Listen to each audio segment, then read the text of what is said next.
In 2019, everything was going great.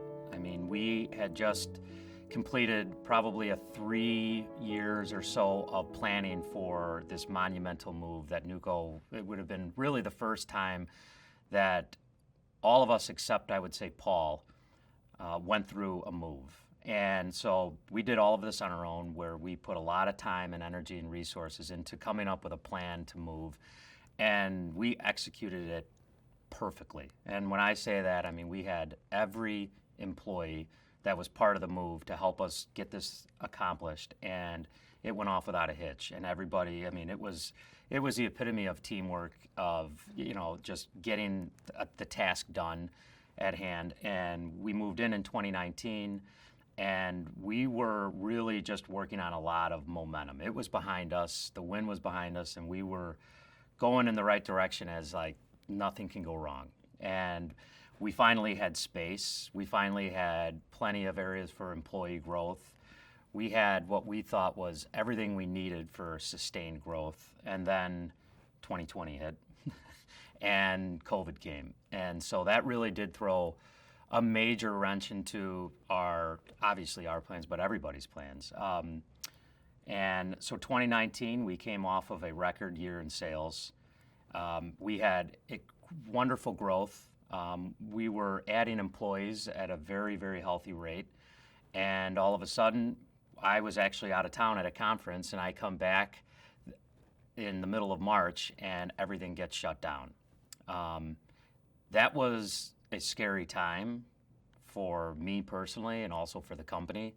I could say for me, it was the only time in my career that I have had to have conversations with my cousins in terms of, what do we do now?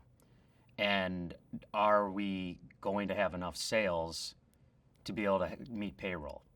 And those were the only times I've ever had these conversations with my cousins and my partners. And I could tell you, it was the most contentious time I've ever had here at Neuco. As we started talking about the dark days of COVID, and we were able to have our office people more or less work remotely, which was kind of a new thing at the time. Well, boxes don't move themselves, so our distribution center employees, we needed them to come in. And while we did some unique scheduling with them to keep things as safe as we could, there was all these rumors about how COVID was transmitted. Was it on the tires of your car? Was it on the cardboard in the boxes that we were shipping and handling? And you think back now on how silly that may or may not sound, but at the time it was very real. And we were putting many safety protocols into practice to make sure that our people were safe and could come to work. And you're watching the news then, and you're seeing, from New York, and you're watching the bodies pile up. And I was going to work every day and watching the news, and just, you're just taken back by what was really going on. It was a real fear. When COVID really came about in March of 2020, I mean, our sales really started to go down. And in April of 2020, it really hit, I would say, rock bottom. It forced us to have conversations internally on what we do, how are we going to get through this. But really, at the end of the day, every single conversation started and ended with, how do we keep our employees safe? How do we keep them healthy? And how do we keep all of our employees? Those were really the three main factors behind all the decisions that we made, and all the conversations that were really built around it, was the employees. We never, ever wanted to let an employee go for something that was out of our control. And with COVID, we had to navigate around, obviously, a lot of different obstacles. But one of the things that we were extremely fortunate on is that our industry, and specifically the parts that we sell, was really deemed essential. And so we were able to stay open through everything. But even within that, there were still obviously many challenges, and one of keeping our employees safe. So all of our office staff we were able to send home, and we got laptop computers for every single office employee that they were able to, basically within a few weeks, everyone was at home, everyone was working full remote. But we also have our DC staff where, in order to pick and pack and ship boxes, you have to be there physically to do it. And we came up with a game plan on allowing employees to work for 5 hours a day, but yet we would pay them for the full 8 hours in a day. So that was something that the employees were extremely flexible, on being able to kind of adapt to the changes that were surrounding them day to day, but also the changes that we were trying to implement in order to keep them safe. And so we had our receiving and pick department coming in at 5 o'clock in the morning, and they would work for 5 hours. We'd shut everything down and clean the whole DC, and then we would have our pick team and our shipping team come in to get everything out for the final 5 hours of the day. So it was a challenging time for everybody, but it would not have worked without the people. I mean, we never got rid of anyone.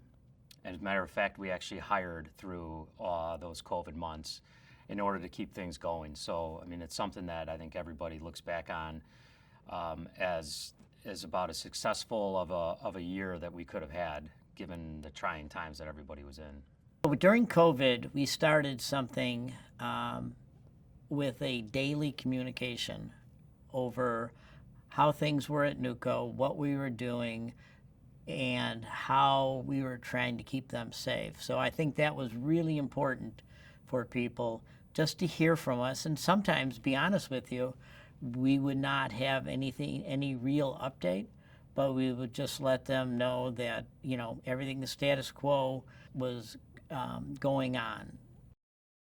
COVID. Those were some scary and dark days, I got to tell you. We saw a demand level really dip, and we're just not really used to that, where we had to meet with our teams and say, yes, we're essential. Yes, it's okay for you to come to work. We had to figure things out. We didn't know what demand would be. We didn't know how much things would really get shut down. How serious were they about this? But where the demand stayed and businesses stayed open to some extent, as COVID continued, there was some down months, there was some up months, and it was kind of going back and forth. And by the end of that calendar year, we felt that there was some momentum and that demand was still there, and we needed to get inventory in-house to be able to satisfy that demand. As COVID took hold and we all started hearing about supply chain issues, well, that became real in our industry, where the inventories that the manufacturers and the suppliers had began to dwindle, and they couldn't have people in making more things. And so people who had the inventory in stock really did become critical to the supply chain. That's a big part of our inventory equation, how long it takes to get product. So as lead times doubled and then later tripled, well, guess what? Our inventory had to double and then triple to keep pace with that and make sure we had the right product in stock for our customers.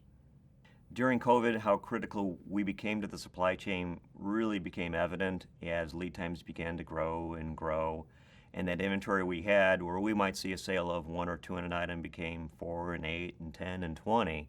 And then that became kind of a self-fulfilling prophecy, where we were chasing that demand, but we got ahead of the curve, if you will, as far as lead times, and we were able to build up the inventory on the right products, where customers really came to see us as such a critical part to their business as well.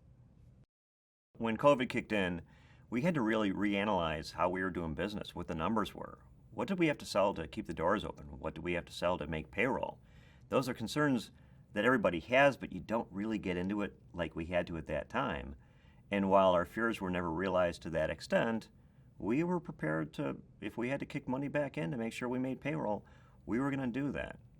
Those people were relying on us, and we rely on them. It's never been about employee count to us. It's all about, they really are part of the Neuco family, and we want to treat them well. We wanted to make sure that they were secure and that they were going to have a job tomorrow.